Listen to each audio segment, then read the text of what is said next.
गांव में भीम कहकर एक आदमी कैटरिंग सर्विस का व्यापार चलाता था। भीम जो भी पकाता था वे बहुत स्वादिष्ट रहते थे। उस गांव में छोटा हो या बड़ा जो भी फंक्शन होता था भीम को ही कैटरिंग के लिए बुलाते थे।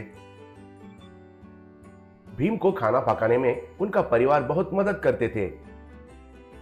उनका पिता सांबार तैयार करने में स्पेशलिस्ट था। माँ तो बिरयानी पकाने में स्पेशलिस्ट थी। वैसे ही उनका भाई लोग भी खाना पकाने में उनका मदद करते थे। वही गांव में राजा सिंह कहकर एक जमींदार रहता था। राजा सिंह बहुत पैसे वाला था। उनका गांव में अच्छा नाम के साथ साथ बहुत सारे संपत्ति भी था।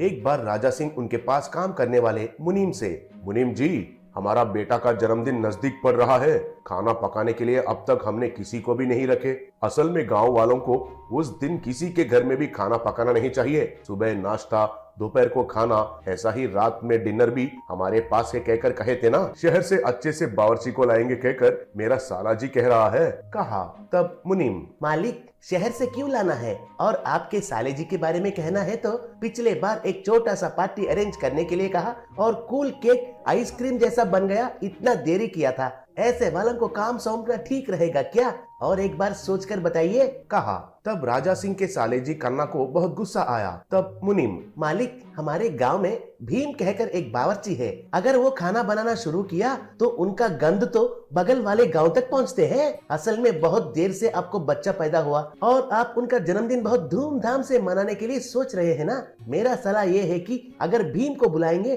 तो खाना तो बेहतरीन पकाएगा, कहा। तब राजा सिंह ठीक है कहकर मान लिया। एक दिन राजा सिंह भीम के घर गया।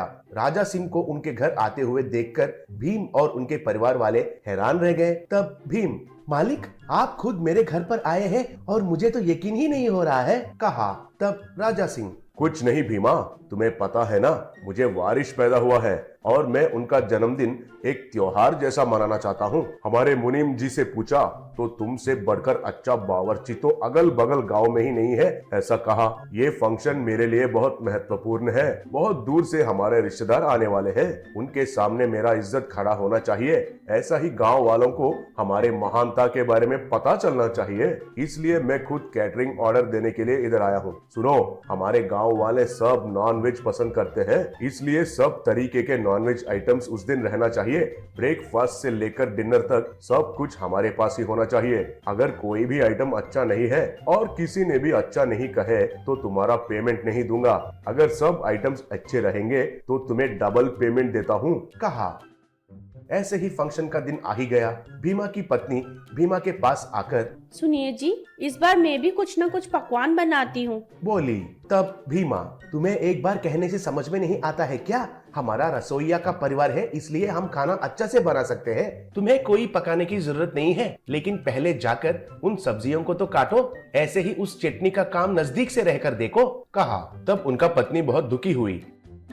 ऐसा सब लोग नाश्ता तैयार करते समय पर कन्ना उधर आया। पहले से ही बनाया हुआ चटनी को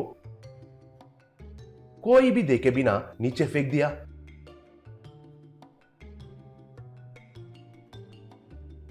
तब कन्ना उनके मन में, अब मेरा साले जी को और मुनीम को बुद्धि मिलेगी। सब लोग तो मैं किसी का काम नहीं हूँ कह रहे थे ना। अब ये चटनी के वजह से सबको गुस्सा आएगा। मेरे साले जी मुनीम के साथ एक खेल खेलेगा, ऐसा सोचा। कुछ देर के बाद चटनी को नीचे गिरा हुआ देखकर भीम, अरे अरे अरे, चटनी ऐसा कैसे गिर गया, कहकर चिल्लाया। तब परिवार वाले उधर आए। तब भीमा, अरे अब कैसे? चटनी तो गिर गया और एक आधे घंटे में तो अतिथियां आ जाएंगे और चटनी तैयार करने के लिए सामान भी नहीं बचे, कहकर दुखी होने लगा। तब भीमा की पत्नी, सुनिए जी, मेरे पास एक सलाह है। हमारे घर में हम कभी कभार मटन इडली बनाते थे ना, और वो बहुत स्वादिष्ट रहता था। अब तो कैसे भी हमारे पास मटन है ना, उससे ही मटन इडली बनाते हैं, बोली। भीमा के पास और कोई रास्ता नहीं था, इसलिए मान लिया। अतिथियां तो आने लगे। भीमा की पत्नी एक कढ़ाई लेकर उसमें इडलियों को रखी और उन इडलियों के ऊपर मटन करी डालकर इडलियों को अच्छे से फ्राई करके आने वाले अतिथियों को खिलाई। आए अतिथियां उन मटन इडली को बहुत पसंद करने लगे। जमींदार भी आकर उस मटन इडली को खाया। अरे वाह, कितना स्वादिष्ट है। मेरा जिंदगी में अब तक ऐसा इडली कभी भी नहीं खाया। शाबाश शाबाश कहा। ऐसे भीमा के परिवार वाले उस फंक्शन में खाना बेहतरीन बनाए। अगले दिन जमींदार भीमा के परिवार वालों को बुलाकर, भीमा, आपने तो खाना बहुत बेहतरीन बनाया है। मुख्य रूप से वो मटन इडली के बारे में गांव वाले और मेरे रिश्तेदार सब लोग चर्चा कर रहे थे। कहा। तब भीमा, वो मालिक, वो मटन इडली का विचार तो मेरा पत्नी का है जी, कहकर पत्नी के और बहुत गर्व से देखा। पत्नी भी बहुत खुश हुई। राजा सिंह भीम को डबल पेमेंट दिया और भीम भी बहुत खुश हुआ। बाद में सीसीटीवी फुटेज में कन्ना चटनी को गिराने के बारे में मुनीम दिखाने से राजा सिंह कन्ना को घर से बाहर निकाल